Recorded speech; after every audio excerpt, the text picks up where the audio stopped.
চব্বিশের রক্তঝরা গণ অভ্যুত্থানের পর গণতন্ত্রের পথে যাত্রা নানা জল্পনা কল্পনার অবসান ঘটিয়ে অবশেষে অনুষ্ঠিত হয়ে গেল ত্রয়োদশ জাতীয় সংসদ নির্বাচন। দিনভর রাজধানী থেকে শুরু করে দেশের বিভিন্ন প্রান্তে ভোট কেন্দ্রগুলোতে দেখা গেছে উৎসবের আমেজ। স্বতঃস্ফূর্তভাবে ভোট দিয়েছেন সাধারণ মানুষ, নিজ নিজ কেন্দ্রে ভোট দিয়েছেন বিভিন্ন রাজনৈতিক দলের নেতারা। এবারের নির্বাচনকে বাংলাদেশের জন্য একটি নতুন অধ্যায়ের সূচনা বলে আখ্যা দিয়েছেন তারা। বিস্তারিত দেখুন প্রতিবেদনে।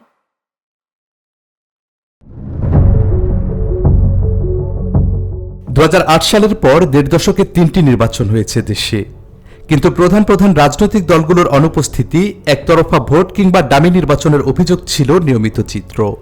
নির্বাচন ঘিরে যে উৎসবের আমেজ তাও ছিল অনুপস্থিত। কিন্তু 24-এর গণ অভ্যুত্থানে আওয়ামী লীগের পতনের পর প্রথমবার অনুষ্ঠিত হয়ে গেল জাতীয় সংসদ নির্বাচন। বদলে গেছে দৃশ্যপট, ফিরে এসেছে নির্বাচনী আমেজ। আলহামদুলিল্লাহ, এই দিন দেখবো এটাও তো আশা করিনি, অবশেষে দেখতে পারলাম।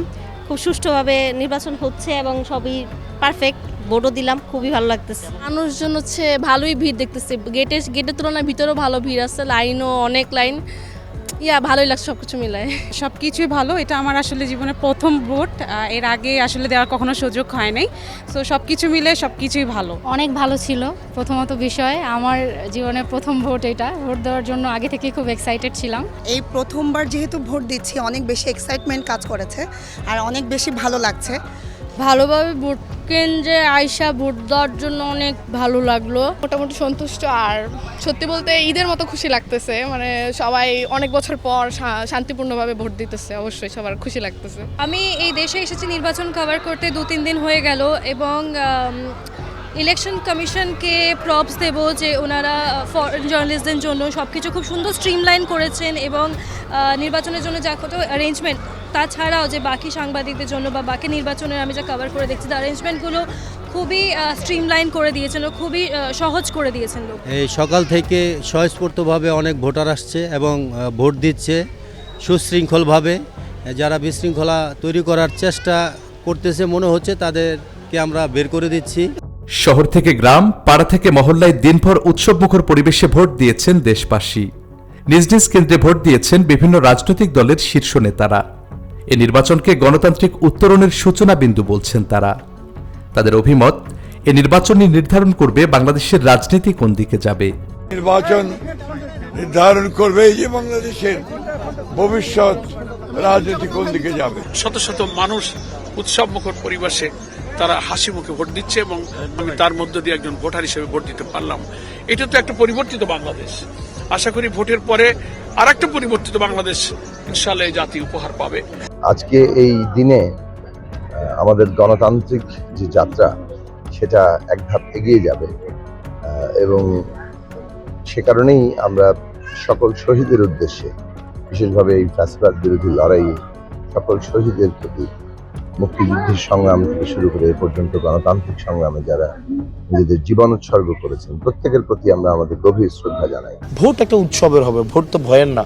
মানুষ তার ভোটাধিকার প্রয়োগ করবে, যাকে ইচ্ছা থাকে, যাকে পছন্দ তাকেই ভোট দিবে। তো এটা আমি মনে করি না দেবিদ্বারের মানুষের কাছে আহ্বান থাকবে, আপনি যাকে ইচ্ছা ভোট দেন। শুধু ভোটের জন্য আপনার ব্যক্তিগত সম্পর্ক অবনতি ঘটুক, আমরা সেটা চাই না। নির্বাচনে জয়ের ব্যাপারে আশাবাদী বিভিন্ন দলের প্রার্থীরা, তবে ভোটে অনিয়মের অভিযোগ তুলছেন কোনো প্রার্থী। আমি জয়ের ব্যাপারে শতভাগ আশাবাদী, ইনশাল্লাহ। আশুগঞ্জে তারা সিল মারার একটা পরিকল্পনা আছে। আমি সেনাবাহিনী, পুলিশ, ডিসি সবাইকে কেন্দ্রগুলো যেগুলো অতি ঝুঁকিপূর্ণ নাম দিয়ে দিয়েছি, দেখা যাক কি হয়। ভিন্ন কেন্দ্র থেকে নানা অজুহাতে আমাদের পোলিং এজেন্টদেরকে ঢুকতে দেওয়া হচ্ছে না বা বের করে দেওয়া হচ্ছে, এবং বানোয়াট কিছু নিয়ম বানিয়ে এই অজুহাতগুলো দেখানো হচ্ছে। কাউকে বলা হচ্ছে যে আপনারা তো এখানকার ভোটার না, অথচ এরকম কোনো নিয়ম নাই যে পোলিং এজেন্ট হতে হলে এই আসনের ভোটার হতে হবে। জনগণের দীর্ঘ প্রতীক্ষিত আশা আকাঙ্ক্ষার প্রতিফলন, সেটা হয়তো ইনশাল্লাহ ঘটবে, এবং আমি জয়ের ব্যাপারে আলহামদুলিল্লাহ। অনুভূতিটা অন্যরকম।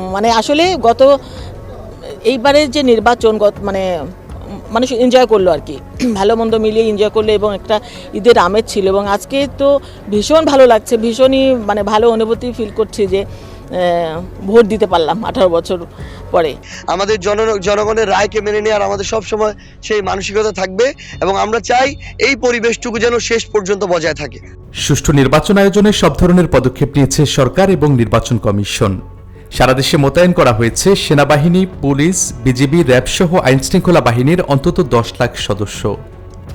এবারের নির্বাচনে ভোটাধিকার প্রয়োগ করেছেন প্রায় 13.25 কোটি ভোটার।